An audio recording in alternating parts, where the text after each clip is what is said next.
Bob from Oregon's Constant Gardener. Welcome to the OCGFAM show to you, my YouTube buddies. Scott's having a little dental issue, but he'll be with us in a moment. Like I said, welcome to the OCGFAM show. Viewer questions number 10. Number 10, Scott. Are you ready for a question? What? I think so. I'll get my hands out of my mouth. Okay. How do you use the nectar tea? I might have some, but don't know how to use. I think that was a typo, but I thought that was hilarious. I might have some. I don't know. Does anyone have the nectar tea? And is it called nectar tea? Well, it's officially has a name now, but I think some people did get their hands on it when we did our first run of samples for testers. Okay, And then we did send it out to a couple of places that were having events for their customers to try, but it's Apollo's Rise and Pluto's Peak. Nice. Okay, and is it dry? Is it wet? Is it? It's a dry powder. And do you? So one is embedded in porcine meal. So it's more of a bloom enhancer. Also, it has a phosphorus fixing bacteria. And then the Pluto, that's Pluto's Peak. And then Apollo's Rise is your azos nitrogen fixer, all made by Coast Bio or Grow Green Grow. So am I going to be using this like some of the other instant teas where I put it in some water and pour it on the plant? Yep. And yeah, basically what we found so far after about a year playing with this with Mark and doing labs with the soil and stuff, we're finding that because of the spore count and the viability of the spores that he's putting into our product for us, we figure one application of Azos or the Apollo's Rise, one application into basically like a week or two into veg. Okay. Inoculate your soil. Those microbes are going to go in there, colonize the root zone, and then start fixing nitrogen into the soil and into the plant. The digesters, there's a consortium of bacteria in there as well where they'll go in and consume nutrition just like a regular, simple microbial product. Am I going to do this on a tea day, or can I do it into my feed, or both, or what's the situation with that? That would be a tea day. So you do a feed, and then do your Apollo, and then feed, flush. But after that, you don't need to add it with every tea day. You pretty much just need to do it the one time. We're sticking around throughout the entire veg cycle. Okay. So, if you're doing a 6 or 8 week long veg, or even a 10-week veg, then, one in a week 1 or 2, and then another one week 4 or 5, just so you're making sure your microbes are strong and healthy in there, but, re-inoculating it, you won't have to do it as often. Why am I doing my tea day then? Photo Plus, SLF, your own home-brewed aerated compost tea, worm casting tea. For diversity, or just because I like doing it?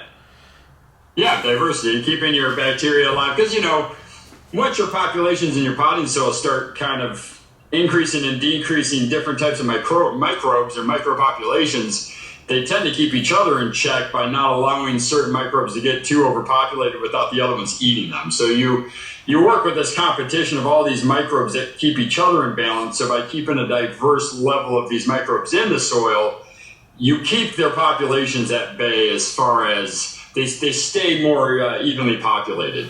So, especially if you're SLF bacteria one day, coming in with Photo Plus one day, a worm casting compost tea another day. You're putting in all these different types of microbes. They keep each other in check, so you're not just running, azos bacteria and that's it. So the azos bacteria that we're doing with the nectar tea sets the stage for a good bacterial field for what we're growing. And I still do these other teas to keep things going. Yep. Like, enhancing the population, bringing in new blood, making babies, whatever it is. Okay. All right. Yeah. Outstanding. So, when can I get me some? Well, we are still in registration process. Once you start messing with microbes in the registration world, it's just slow motion. So once California signs off on it, the artwork is just finishing up on it. Oregon has already signed off, but we got to make sure California's label and Oregon's label are going to match. Okay. Once those two go, then we hit Michigan and Florida. California being still in the process, like I said, we're just waiting for them to give us the green light on it. Once they do, that's going to help us fast forward through Florida and Michigan, and then at that point we can start making it available because we have the main on lock, and then everybody else falls in line. Oh, okay. They're the ones that are really the hard cases because that's where it's going on, and then everybody else, like if they buy it, I'll buy it, kind of thing. Yeah, pretty much. Other than Pennsylvania, who's like, we don't listen to anybody, but not a lot of people grow in Pennsylvania, so and they don't have a lot of ag inspectors driving around looking for your products. That's so scary for us. Okay. While we're talking on this topic, what's up with Circes? What about it? Is it out? What are we doing with it? I think Circes is available at OCG now. Okay, so you can get it online. Probably not in your local store, though. I know, like some stores in Michigan have it. Horizon Hydroponics has it. Green Grow Green has it, and Whitmore Lake. A few of the Portland stores have it. But yeah, if you're buying it direct, they have it. We're waiting for Hydrofarm to pick it up as a distributor. Okay. And then what about the 4-shot? 4-shot's out there. We just, you have to go to a store that buys it directly from us, or you have to let them know to buy directly from us because, again, with the way the industry's going right now and the big purchases, there's not a lot of emphasis on moving potting soils from the companies who already own their own potting soil companies. So, of course, it's kind of sad to watch because you're squeezing out a lot of great companies because they won't sell out. But those that don't sell out get squeezed out of if they let us. Yeah, the back ordering and all that stuff. But I guess they're like, don't go direct. They're like, go direct. So Well, that's the problem is they don't want us to sell directly. But if you don't keep an inventory level and we're launching new products that our customer base wants, then guess what? We have to get that avenue out there. So. Right now in Ohio, this weekend, like at one of I think it's Toledo Hydroponics, or I'll get the name. It's one of the Ohio stores, but they're starting to get the 4-shot in at these smaller mom and pop shops because they got a Midwest independent rep running around servicing stores, and we front loaded them with a whole bunch of products and new products. So if you're in the Ohio area or the southern Michigan area, this guy will be around at one of your local stores dropping samples off soon of Chimera, Circes, 4-shot, and soon the microbes once we get the sample packages in. Outstanding. Is there going to be a little sample of the sample in the sample pack? Of the microbes? Yeah. Yeah, once we get them all going. I gotcha. Yeah. Okay. Yeah, it'll be enough, probably, enough to do a full round because, in the bloom with Pluto's Peak, with a general 8-week genetics, first week application at 1 teaspoon per gallon, maybe week 3, then you should be good for the rest of the cycle. So nice. And so far, the feedback across the board has been pretty dang strong. But we do recommend still having that feed flush day and that tea day. Just make sure you're putting in another form of compost tea or microbe just to keep the food consumption up. Now, even if you were doing SLF on your tea day, you'd still do some microbe life or something of that nature? Oh, yeah.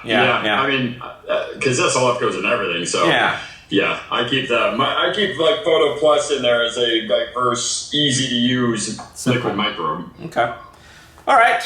Good answer. Easy to slip. Question. Someday somebody's gonna find you on the street and they're gonna be beating you up, and then you're gonna be like, they can't be like me now, Bob. He's a good answer. All right, sorry. Probably. I got your back though. All right, I'm right back at you. 1-shot label says 2 tablespoons per gallon of soil. When I add it to my soil initially, I would put 10 tablespoons of 1-shot into my 5-gallon soil containers and mix it all up. Easy, very clear. But what about top dressing with 1-shot halfway through the growth season? I want to add some more 1-shot. Do I simply throw 10 tablespoons of 1-shot on top of the container and water it in, or should I mix it up more in the potting soil with the same 2 tablespoons per gallon of 1-shot and then spread the new soil mixture over the top of the plant container? So what do you do when you're going for the second round of the 1-shot? Top dressing it. Well, first do a quick slurry test just to give me a sense of like how low the parts per million have gotten, or what's my need for it, because I may not. The 2 tablespoons per gallon is really like I'm front loading and charging my soil for the run. Okay, so you wouldn't go that much second time around. I'm sorry. Go ahead. No, and I would probably even cut that in half. Both the applications they mentioned in this would be great. If you have the room on top of your container and you can pre-mix that into some potting soil, I like having it completely engulfed. Yeah. Like the surface area completely engulfed under the medium, so the bacteria have a 360-degree angle at consuming it. Okay. If it's just on the top, only the stuff that's sitting on the actual soil is being worked from underneath. Okay. This is getting UV and stuff, so the tops of the one shot will dry up. It won't be able to, sustain life on the surface because UVs. So as long as you can get it below subsurface of the substrate, ideal. So if you can scratch it in, you can just top dress it. If you can't scratch it in, blending it with a little bit of potting soil and top dressing with it, that'd be great. So if you were really near the top of your pot, though, you could still top dress with that and then throw a layer of soil on top of that or something. I mean, you just want to get it something to work with on all whatever sides. Yeah, and the addition of some good fresh soil or some good fresh worm castings, that also helps prevent that gum. It helps break that gum down, that crust on the top of the soil. Because that, you've completely encompassed it or encased it. You have life below and life above, and they start working it from both angles versus being air dried and sun dried from the surface. It tends to be more of a cement that way. So by doing that top dress with some fresh soil or some fresh castings or compost, it's completely encasing it with the potential of microbial activity all around the material, so it breaks down faster. Could you overdo the worm casting? Say you did 4, 5, 6, 7 to 1 of that stuff, and you put that on top there, and it was all worm castings, or would you do some soil and not do all worm castings? I'd mix it with something more inert because a lot of times, depending on your worm casting source, it could have a lot of nitrates in it or nitrogen from a dairy cow or manure fed or something. So. Yeah, even adding a little bit of that to a potting soil would be ideal. Okay, so if you're going to top dress, you could just throw it on there, but if you could mix it up with a little soil, little worm castings, you're going to be way far ahead. Probably benefit you a lot more, yeah. Okay. Carl Brutanowalski. It's not probably Italian. Brutanowalski. He's fun to drink with. Yeah. You want that? What is too high of ppms to feed young plants when using tap water? What other parameters should I be monitoring? Thanks, guys. Young plants, like, we're talking teenagers here. Like, they got 5, 6, 7 sets of leaves. They're this tall. They're a little kid, but they're not. Are we talking that, or are we talking like little two-steppers? That's what I'm wondering. And just using tap water. So is it just like what's acceptable tap water, or is it what's acceptable food? What is too high a ppm? He's measuring his ppms in his mixture, I think. So he's going in there and he's actually, ppm in his mixture because, like, old school, like doing it with salt and stuff, like he's figuring out what his ppms are and he wants to do it that way. Would you do that, or would you just like go like something like a quarter of the recipe or something like that, or half the recipe kind of thing? Yeah, because whatever your water source is, I don't know what your water tap is. So if you're starting at 600 parts per million water tap, then you probably don't want to add a lot of nutrients to it. Oh, I know. Here's what it is.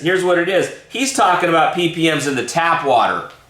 Yeah, anything over, 250 parts per million is kind of like my makes you suspect of what's in there causing those parts per million. So did I misread this, and he's talking about just watering these things before you actually get to feeding them? And what's the pp? So he's asking, I want to clarify, so he's asking if I'm watering my little babies and I'm just watering, but the water's got a lot of ppms, that can be a problem. Is that correct? Yeah, well, you don't know what's creating those ppms. So, right. If it's all calcium carbonate and alkalinity, then whatever, good luck. I think you'll be fine. Yeah. But if it's iron or manganese or magnesium or boron, that could definitely create an issue on just having too many metals early on in the stage and just prevent growth. Some of the metals will actually retard growth. So if it was the wrong stuff, it's the boron or the manganese or whatever, but it's only like 125, is that not a problem? Yeah, anything under 250, you should be fine as far as plant health and such. Over 250, I'd be starting to get more concerned on what I'm feeding or watering my plant with. Well, what if it is the good stuff, but it's getting up to 3 or 4? Still a problem? If it's all good stuff, then just keep your eye on your soil numbers, because if it's that good in your water, is it building up in your soil as well? That makes sense. Okay. Yeah. All right. We're really rolling. And really, your other parameters are your pH. So the other thing with tap water, like here in Oregon, Springfield especially, we get our water off the Mackenzie right here, just east of us. And all of that water goes in through an underground aquifer, and that's where they pumps all the water out from. Okay. Well, that aquifer, the later in the summer and the more it dries up, the higher the pH and the alkalinity becomes, because it becomes a concentrated calcium-based water. In the winter, when it's raining a ton and it's refilling and replenishing from the earth, it's kind of overflowing and always mixing up. Yeah. It just, it dilutes everything down, so our pH drops back down to more neutral, and the parts per million drop to neutral because we've diluted the amount of calcium carbonate and alkalinity in the water. So depending on your season and where your well's coming from, or how deep your aquifer is, your water will change, 3 to 4 times a season or a year. So being aware of that is very important. Okay, because it's like it's going in there filling up when it's in the raining and stuff, but then it's like sitting there getting drawn down when you don't have the rain coming in. Okay. Yeah. So you would just do this by sticking your truncheon or your ppm meter into your water and seeing what you got. And if it's above 250, you got a problem. Maybe. If it's below 250, you don't have a problem unless there's something poison in there. Yeah, unless your pH is 5 and 200 parts per million, then you're still screwed. So you would do your pH as well? Oh, yeah. I mean, because you're going to have 100 parts per million water with a pH of 5.2. You shouldn't be watering that to your plants either. That's way too acidic. Does the pH matter as much if the ppms are low, or is the ppms what makes the pH, I guess? Well, in water, it's all chemistry and where the water's being filtered through and what the aquifer is made of. So, different story. In a soil slurry, they tend to correlate. So if you have really high pH, all of a sudden you'll see, higher ppm numbers, or vice versa. If you got really low pH below 6, we can see our ppms climbing because the availability of the nutrition's gone. So it starts building up because the plant's not eating it. The pH is dropping, which is preventing the absorption. So we start to see higher ppm numbers because of the pH. But in the water out of the hose, good. Huh? In the water out of the hose, it's who knows. It's all affected what's churning underground at 300 feet below us, and what the minerals are between where the water falls and as it filters through to the aquifer. So if you're an all magnesium vein, you're going to have a different pH and ppm as if you were off a limestone vein. Okay. And so how would you, if you had to investigate that, you just look at your water reports from your city water, your municipal water? Yep, it'll all show up. Okay. Yep. Nate Young, Bob, is there a difference in doing a slurry test versus taking a pH reading directly from the soil with an actual soil probe from Blue Lab? You know those little the probe things. Are those? You used one. I tried it once and was like, this is a hassle. So I'm going back to my Blue Lab pen. Because my Blue Lab pen was so much faster. That thing was like, if you want an accurate test, wait 24 hours. So, well, I don't want that. I got that time. A slurry means right now. So, I mean, I think there is definitely a different reading at the end because of time. Okay. I mean, I can't get behind the Blue Lab probe. I love all my Blue Lab equipment. Yeah. And I'm just not, I didn't find it convenient. I didn't find it easy. I didn't find it, it wasn't giving me the information that I was seeing. When I do my meter from Blue Lab, my pH on my pen, or even my dual meter, the pH and ppm, or pH ppm dual, I get a different reading from those than I do off of that probe. Was it consistently different, like a certain amount? Yeah. Well, I can't say like if it says 5 here, it's 6 here. If it says 6 here, it says 6.5 here. But every one was different. But if I took my Blue Lab pen and my Blue Lab combo meter, both those pHs would be within like 6.3 to 6.5. You know? And I mean, I could take 20 meters and I'll have 20 different readings. But when drastically off and I have to wait 24 hours or 12 hours, or it became where I wasn't trusting that. Remember when they sent us that probe? Yeah. we were playing with it, and I wasn't a fan, and then you tried it, and you were not in love with it. To a grower, and he ended up just with his truncheon. So, I mean, I don't know. There is a difference, but I can't give you 100% on which one I trust. I stick with what I know. This guy, if you may like Fords, but if everybody in your state drives a Chevy, you're probably gonna have trouble finding parts for it. You're gonna have it. You need to have. Everybody's using kind of this, or a lot of people use this Blue Lab stuff and doing the slurry and all that kind of thing. So you might be able to make some sort of system work with that thing, but you're out on your own. You're out there without a care. You got nothing going. The trick is with anything you do. The thing I always say is, as long as you stay consistent with the tools you're measuring with, then it all becomes a pattern, and you'll be able to see what the plant is showing you anyway. So even if this Blue Lab's off by 1 whole point, it'll be consistently off on that 1 point no matter what. So your visual will say, when I see this yellowing, according to my Blue Lab probe, it is going to be probably 6.5. Well, look at that, 6.5. When I see this occurring with my Blue Lab probe, I will notice, I think you can build your own trends, and I think you can do that with any of these meters. Like I said, at our soil facility, they have to test with 4 pH meters, and there's 4 pH freaking results when we're done. And it's frustrating because which one you trust, which one is the accurate one, and which one's the one that's close. So it sounds like you could probably make this work, but it is not cheaper or easier, and you're breaking with tradition, and it's going to make it harder to communicate with the community if that's something you're trying to do. Yeah, I think that's the big thing. You have to let the community know this is what I'm using, and then because then there's other guys using that probe, so they can chime in with their 2 cents. But most of these people are running the Blue Lab pens or their combo meters and not being afraid of hurting their probe, because that's what everybody's concerned about is, you stick your probe right in the mud? And it's like, I mean, I have no problem with that. So I'm not doing this. Yeah. That might break your probe. Yeah. But, if you do this, it's going to be okay. Yeah. If you drill anything, you're going to break everything. All right. Good answer.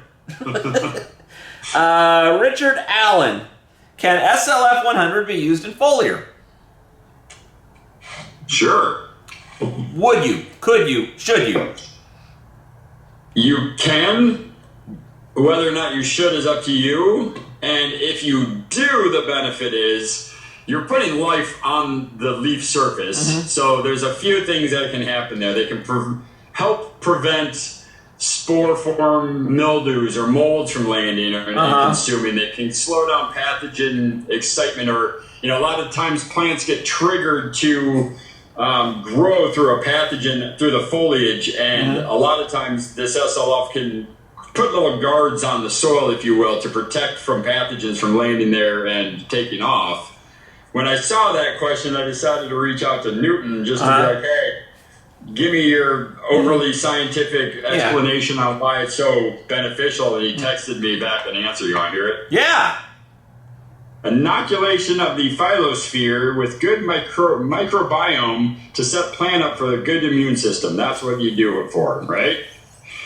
And then he says, epiphytic microbes living on or endophytic residing in leaf material are both found in SLF. Adding to a foliar feed, in my opinion, would just help steer the direction of the microbes in a positive way.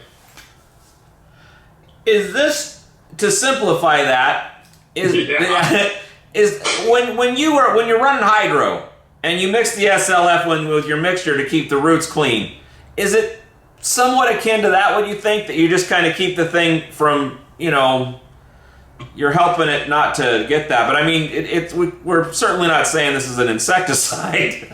No, or a fungicide. Yeah. It is, it's promoting plant health, it's promoting stomata health, it's promoting the plant to be able to defend itself from these other issues. So with all things healthy for the plant, they tend to make the plant healthier to the point where pests and mildew can't really take over on them. Okay. Now, not to say that they can't or won't, it just becomes the toughest meal in the house to eat. Okay. And so, why not? But... Yeah, It wouldn't hurt. And really, if you mix that in with a couple other microbial products like, even Photo Plus being a photosynthetic reaction bacteria, I mean, adding those life forms on the leaves are not going to harm the foliage at all. And all they're going to do is defend against airborne pathogens and potential, pest problems. Okay, so let me ask you this then. So you probably wouldn't spray SLF on there, but you probably would put some SLF in with your Photo Plus for your foliar. Compost tea foliar feeding is, there's never been a problem with that. So Okay.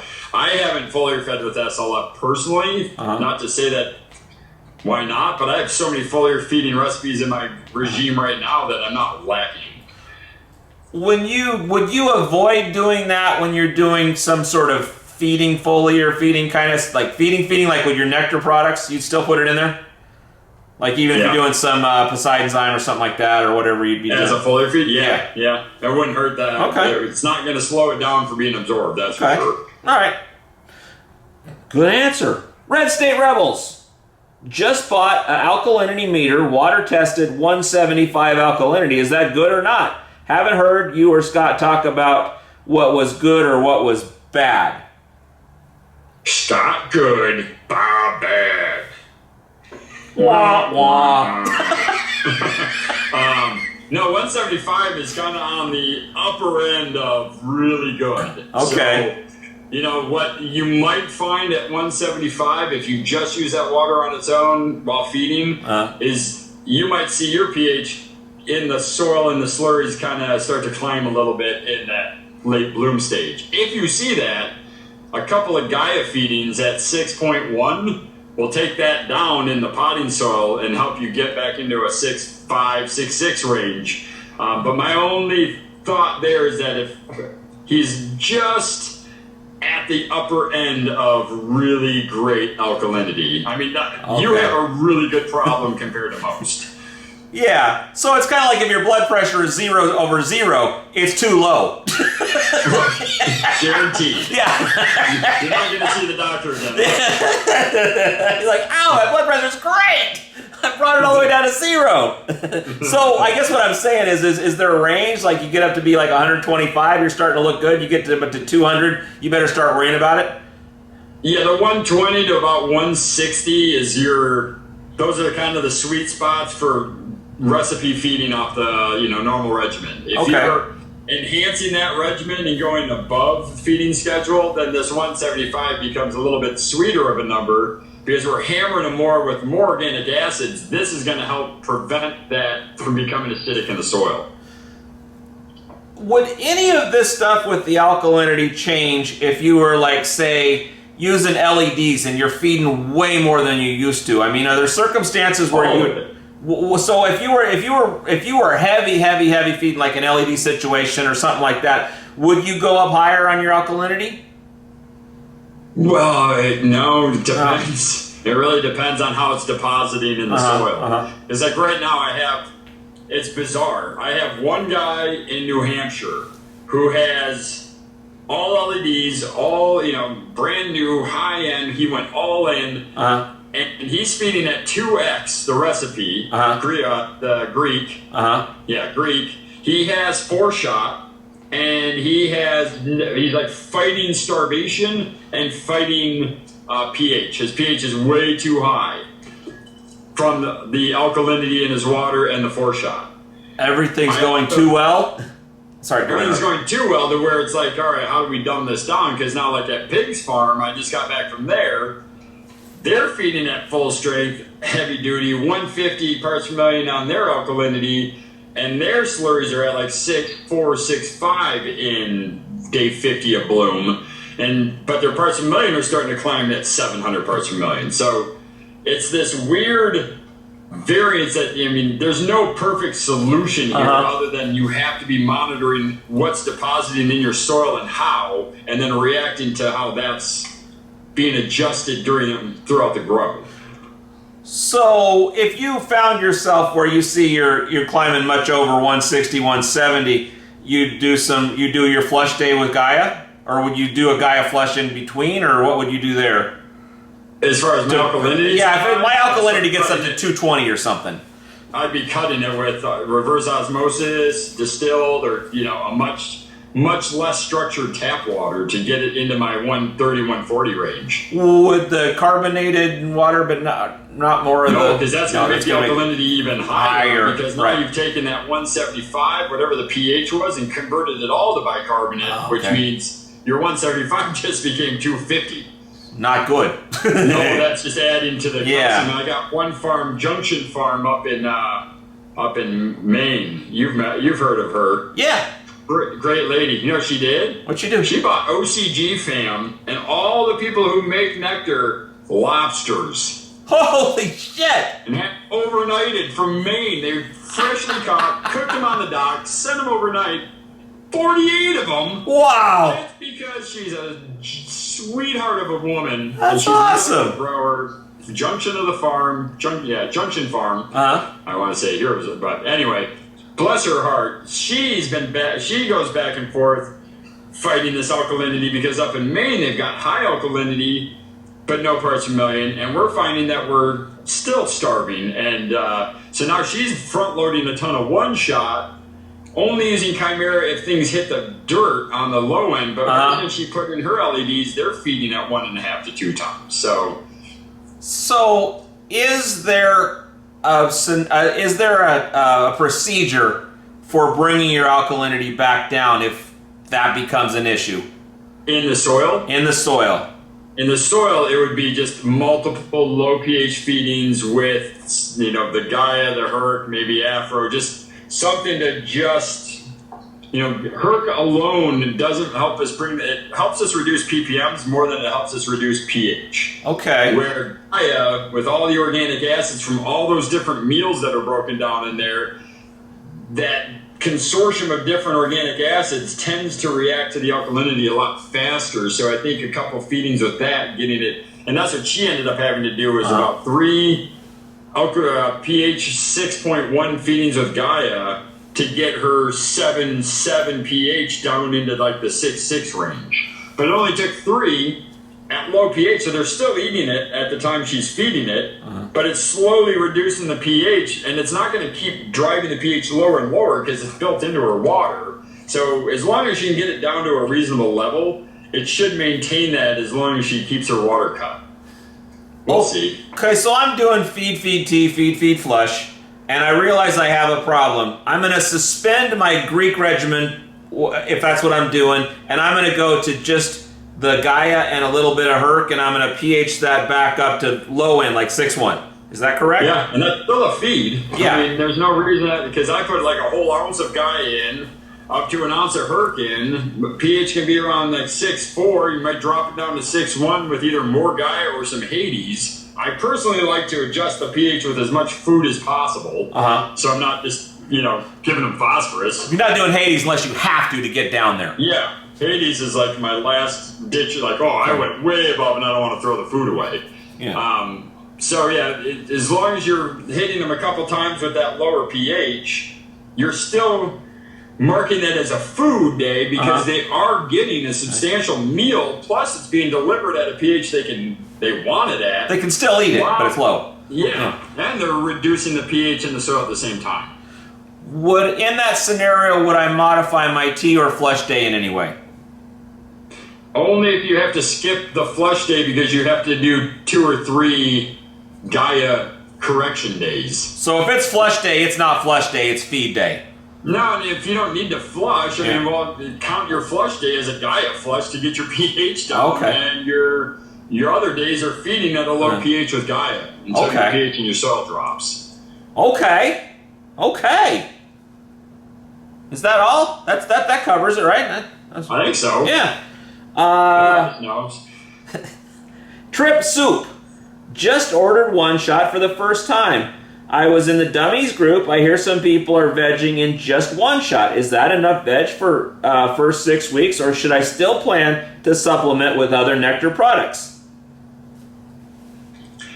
I mean, I know a lot of people who do it. I mean, I know I'm currently doing one all the way to the end with just one shot. Whoa. And it looks like... Oh, you can't really see it there, but... Demonetized. Oh, wow! Beautiful! It's just one shot.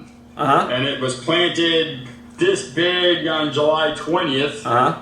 And, I mean, it's doing just fine. I mean, it's not going to be a 14-pound plant, but it's got all the things I need on it for being healthy. And I get 6 hours of sun in the summer, and now maybe 3 with the tree line that I have. Well, so I would say with the one shot, I would still keep Athenas in, a little bit of amino acid proteins, maybe some Demeters, because that has the available liquid calcium that's going to help deliver more amino acids as well from the Athenas. So if anything, I would just add those two. Keeps the thing happy and growing aggressive. If you really want to grow them aggressive, then half strength your regular recipe and one shot. You're not going to burn. You're just going to create eating monsters. So, dollar per puff, is this a more efficient way to grow your plant, or is it just an easier way to grow your plant? I mean, you're not going to get as much, but either both. I mean, it really, that's a hard question to answer, only because everybody has a different reason for growing and what their end game is all about. So, and a lot of people grow for different reasons, but like these guys with these brand new LEDs, they're finding one shot needs to be just added to their soil to make sure to make it efficient. Because if they don't add the one shot, they're 2x feeding half the time, and their slurries are still coming back at 150 to 200, which is considerably low in an LED. But if they front load with some one shot, that buys them that little bit of extra time and room after feeding to not let that soil deplete so far down, and it kind of keeps that plant more of an upward trajectory of growth. So, I mean, it's just another tool to throw down in that pot and how much you like to feed or how much you want to toss in. The people that add it end up using less nutrition in the bottles from a lot of the cycle, but still feel that they can really feed them heavy in the bloom cycle to make sure they get their yield. And I got a lot of customers who just can't do all the bottles. They just can't do the shaking or the weight. So just using a bunch of one shot at the beginning and then top dressing a couple times throughout the grow, they get like what my plant's showing here for, it's a decent, decently yielding, a nice quality, very clean flowers. And is that one shot all the way through with that? Yeah, I did. That's water. And that, literally put it in a 10-gallon pot with 4 in one shot. Would you say you're going to have less alkalinity, pH, all those issues if you're just doing some soil and some one shot? I mean, you're not going to have problems. I mean, you're taking out a lot of the variables from the different bottles. Because when you add all those bottle variables in there, there's a whole different consortium of organic acids that want to break down calcium and calcium bicarbonate. So, the harder you feed in Roman, the less pH you're going to have. But that's not even true. If you have that 175 alkalinity, you might still end up with, a pH of 7.4 in your potting soil at the end because it's deposited. But, I don't know. What was the question? Are you going to have less problems as far as alkalinity and things like that if you're just using one shot? Yeah, I mean, it depends on your water again. Okay, so it doesn't make it a foolproof thing. You may have issues, but like anything, but it's certainly you're pushing not as hard. You're not going to run into those problems unless you have real issues with your water. Maybe it's a good way to get started. Oh yeah, it's definitely an easy way to get started. That's what I did at Outdoors this year for half shits, half grins, and just see what it could do. And I just didn't have the time this year to do anything big outside. So it was like, here, I'm just going to water a couple of these. And I do it, every second or third day. And what's crazy is it never stops praying. You look out there day and night. They're always like, hey! How you doing? Good morning! I got this new dog that goes over and pees on it twice a day. So I have to go over there and hose the outside of the pot. But, maybe that's why it's so green is all the urine it's getting from the dog. He's growing it old school. Like back in the woods, you see. So you do that. If you're just like first time out, you're going to grow something. How big a pot would you get? Put some number 4 in there and then put like just a little clone in there or something and grow it outside? Outside? Yeah, that's what I did. Yeah. Yeah, Okay. 10-gallon pot, get one in, wait till the nights are not going to hit 40 degrees again. Once it stays 48 degrees and warmer, then just stick a clone in a 10-gallon pot and throw some one-shot on there and water away. Okay. So, last two questions. Some people in the comments took these questions as negative, and I guess maybe, but I did not entirely. I took them as something I wanted to speak to. So, and the first one is Mountain Mirrors. He said, did you guys ever put out that Autoflower plan? And I certainly want to know if we put out the Autoflower plan, but also talk about how, a lot of these things are, we maybe talk about them too soon because they're a work in progress and you don't know how it's going to go. And we're talking about how maybe it's going to go, but not necessarily. Is it done and where are we at with it? Autoflower. I've given it out to well over 100 people. I've gotten 5 feedbacks from it, and then everybody says the same thing. I just follow the regular recipe. So it's really up to them. Okay. I'm willing to share it. I know some people have posted it online, but most people just take that and then go off of their own variants anyway. It's a gentle enough nutrient line to where you don't, there's no specific auto schedule. What most people are telling me they do is they take the Greek, let's say, that's what they're using, and they just cut it in half for the first week or two, and then for a week they go to 3/4, and then by 4th or 5th week in, they're at full strength. My problem, a lot of people say that they eat less. I don't understand how. If the plant is designed to germinate and go directly to flower and be done, you would think it's going to spend and use a lot of energy to do that. And if you need it to yield or put on fruit or put any type of weight on, you kind of got to give it the energy and the food source to make sure they have enough energy to get to the end. To me, most of the growers, I think Windy City, a good one to follow is like Windy City Autos. If you go look at Botanic Assassin's IG account, ask for a couple of their auto guys that are running nectar. You can go look at their schedules. They have them posted online and see what they're doing different, but most of them will come back with the same concept of, half strength at the very beginning, but boy, just acclimate it to the line and then start pushing them harder and harder. By 3 to 4 weeks in, you're at full strength. Some plants will even take more. If you personally were growing an autoflower, would you just use the recipe and not worry about it? Pretty much. I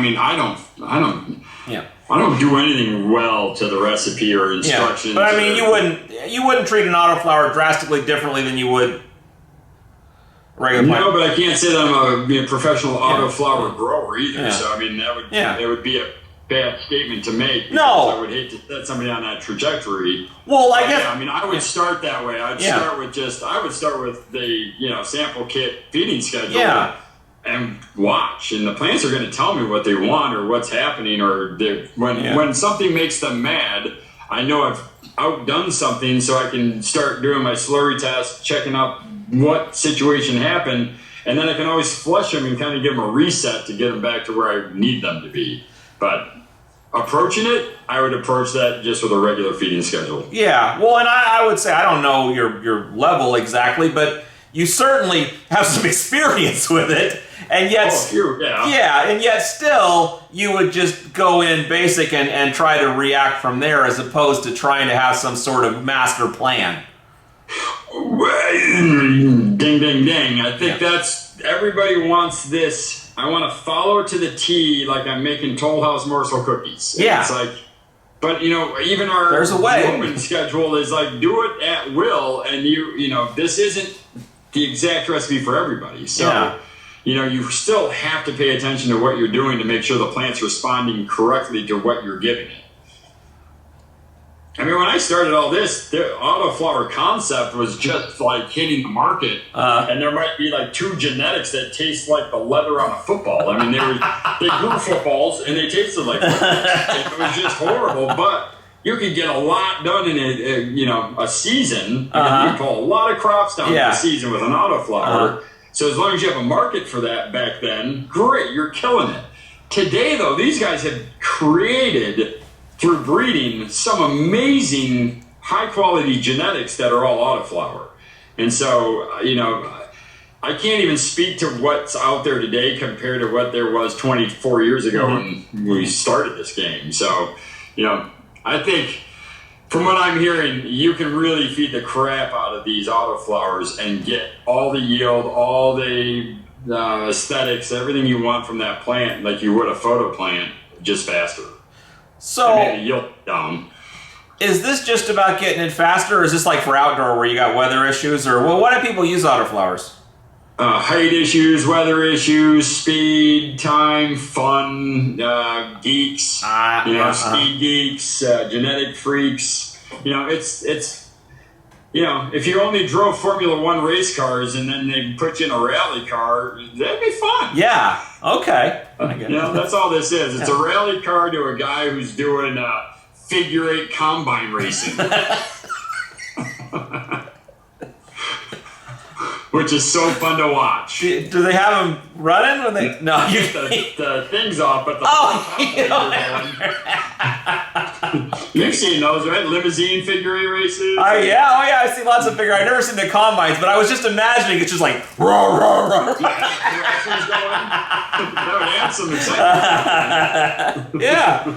Okay, now this last one, some people really got on Wyatt with the hater-rated stuff, and I kind of took it that way a little bit myself, but I would say that I get more from the negative comments than the positive comments, because the positive the positive comments are great, and I appreciate them giving that, but when someone has a negative comment, you like, well, fuck him. But then if you think about it, it came from somewhere. They saw something, and maybe you need to look at yourself. Maybe you're pissed because it's true. That's been a lot of times when I've been pissed.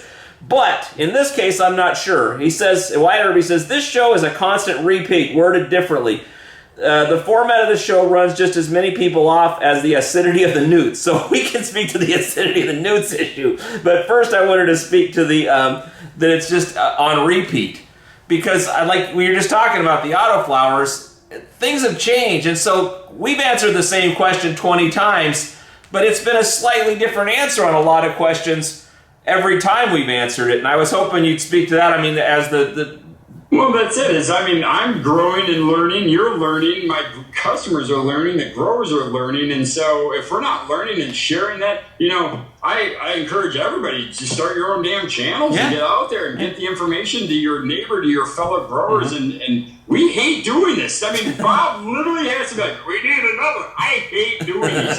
This is not why I did what I do. This is not why I started Organs Only, so I can sit here and repeat the same shit 2 freaking weeks in a row, because that's not fun for me. But when I hear these questions that people either aren't picking up in the last episode, or we've evolved past because 80 parts per million of alkalinity isn't as good as 120 parts per million of alkalinity, and holy shit, 240 parts per million is going to destroy you, we want you to have that information. So, yeah we are press, play, stop, rewind, repeat, because that's growing weed. I mean, we're not growing weed onto saffron, onto, pollen.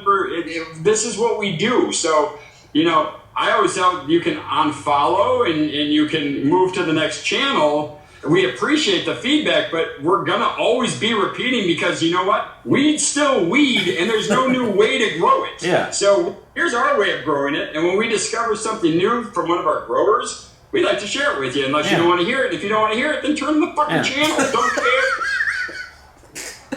So, but would you say that a lot of the answers we've answered these questions have, well, I mean, I would say like just the one before, the autoflower thing, I think we had some excitement about making an autoflower chart, and it kind of turns out, Well, we've tried, and we are viewer-driven, we are user-driven, so everything we try to do is because the customer's asking for it, demanding it, or really been wanting it, so we try to cater to that. I've been sharing the same auto feed schedule for a year and a half. And I get very little feedback. And like when we first started our company, we had 100 growers giving us 100% of their feedback on every feeding schedule they ever made. That's where we came up with our feeding schedules. I didn't sit down and go, well, if you use 7.5 of this and 5 of this, we are running averages. And so, with the auto thing, it's a tough one, because you just have to figure it out on your own.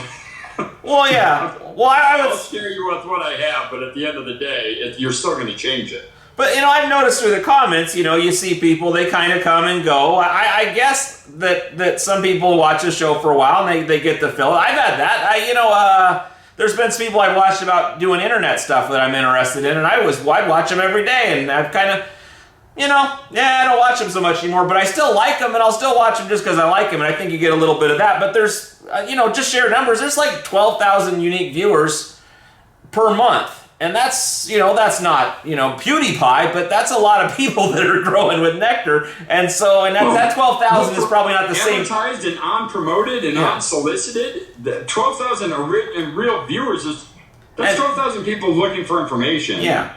And they're seeing it here, they're seeing it on the Facebook groups, they're seeing it on these different chat boards. I got a guy who's setting up a parallel server right now just to take all the people out of Facebook who hate Facebook, put them over on this new server because they want to have more freedom of speech and actually talk nectar without getting shit on. So it's still a community at the end of the day, and this is just one avenue that one group of people can learn the best from. And if anything else, I got growers that are like, man, I hate your shows because I don't get anything from them anymore. But boy, watching you and Bob just banter at each other is worth having in the background. Yeah. And so it's, what are you getting from our show? Are you getting pure education? Are you getting entertainment? Are you getting both? Are you getting community out of it? Are you learning who the other growers are? I mean, what do you get from the show? Because we're here just to answer the questions people asked us. Yeah. We're not generating these questions like this is fun for us. I mean, ask Bob. He knows how much I love doing these things. It's my favorite thing in the world. Take all this time out of my day to sit here and yell at Bob on my computer because so much fun. Okay.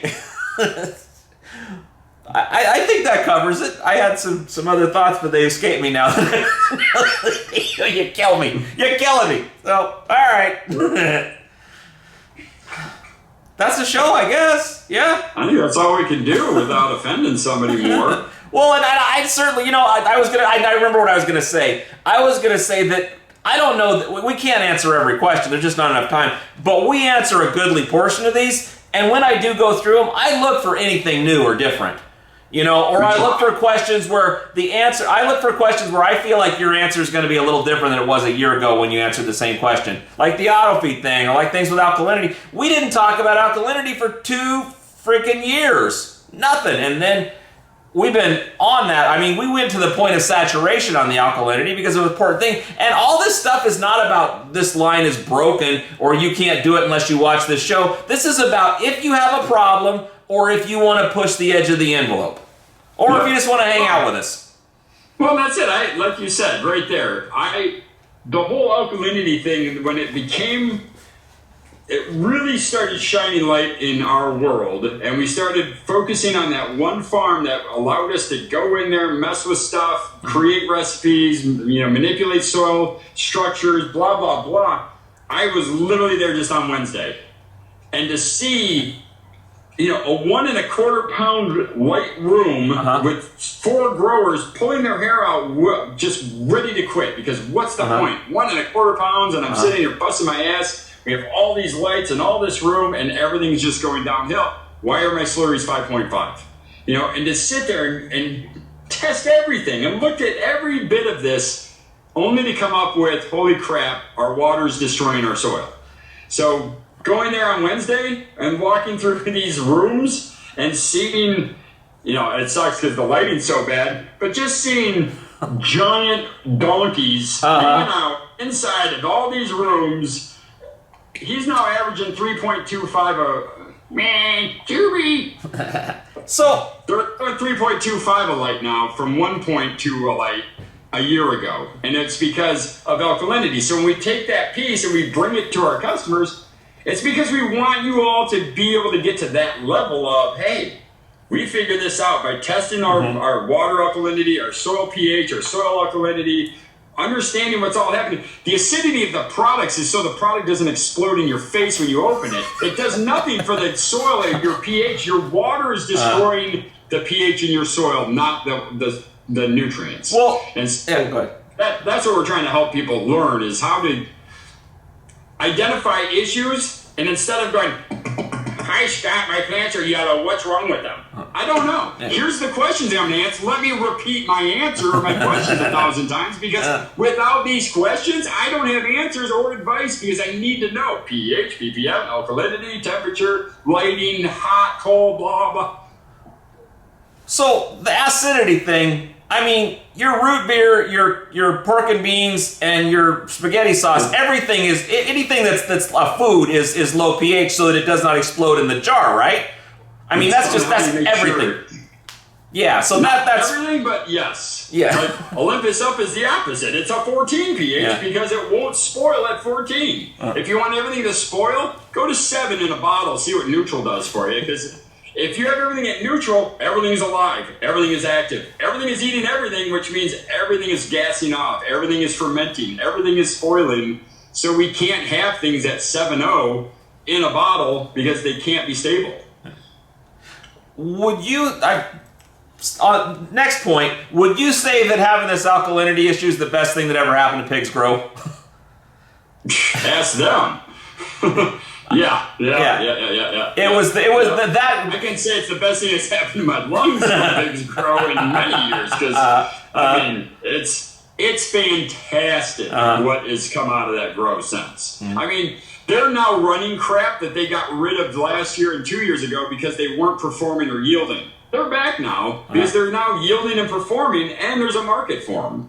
And so, to me, it's been a very exciting time, because everybody else is trying to go, well, how many dollars does it cost me to produce a gram of weed?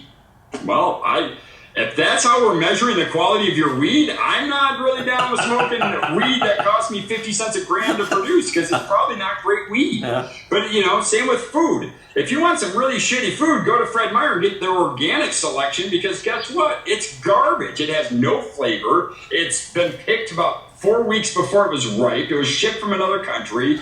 But it's organic and it's all good to go, blah, blah, blah. I'm not... You have to pay or deal with a little bit more if you want a little bit better quality.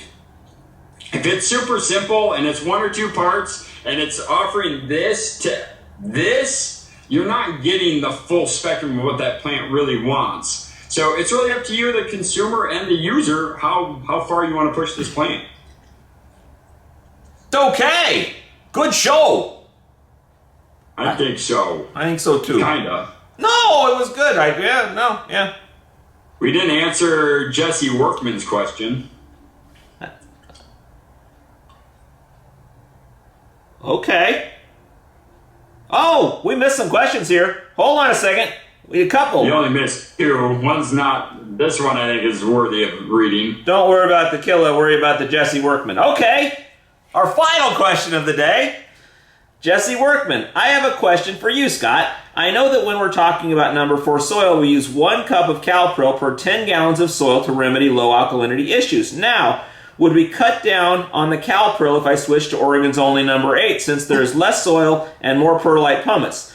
Thank you for everything you guys do for us with these viewer questions videos. They are super helpful. I've been running Nectar for over 6 years now, and I wouldn't be where I am without the OCGFAM show. Okay, so different number 8 than in number 4 with the Calpril? Well, the thing there to consider is that having less peat and cocoa fiber gives you less buffering medium. And so if you were running acidic before, you might run even more acidic because you don't have nearly the buffering capacity that number 4 had with the extra cocoa fiber and peat moss. So I would stick with the same cup, because it is virtually the same medium except for the perlite pumice volume. Are you losing more when you water? I mean, is it draining out the bottom because you got more drainage? Or is it sticking around? No, but if you have the limestone that harbors up in the peat moss to keep that acid from FA, and there's only this much versus this much in number 4, well, you're still going to follow... You'll follow the same exact trend in the number 8 as you will the number 4. Perlite pumice have 0 buffering capacity for what we're doing here. So the peat moss and the cocoa fiber are the only things really being used as the buffer, and that's where the limestone has to go in and add to that to keep it from becoming acidic. Okay. Yeah. But yeah, I'd maintain, do the same thing you had before. So that's that, right? That was that. The only other question was Killabee82 who asked, how do I pack on more frost? I mean, besides genetics, I'd say genetics and maybe genetics, lighting, and then more Aphrodites and bloom chaos. But genetics probably more important. Even if you had the good genetics, would you still do those things, or if you're looking for that? Yeah, then there'd be Aphrodites, adding some chaos, some herc. Really, again, hate to beat the dead alkalinity horse in the face 1,000 times, but we're like Thug Pug. You see my thing? Nice. Yeah, right. Well, that's cool. I love that. Thug Pug genetics, where he's located, and the amount of frost that he packs on. If you look up Gromer 1 or Thug Pug genetics, they look like, Velcro. I mean, they're just hairy with white trichomes. And I equate a lot of that to the alkalinity in his water source. And that calcium load that he's offering with all of my nutrition is making those trichomes really pop. But his genetics also are kind of bred to do that and express that way. So I'd say between your genetics and your alkalinity, then to top it all off, your Aphrodite's, Herc, and Olympus will help make that all happen. Best show of the last 5. The OCGFAM show. It's pretty good. It happens every day. It's the OCGFAM show. See you tomorrow.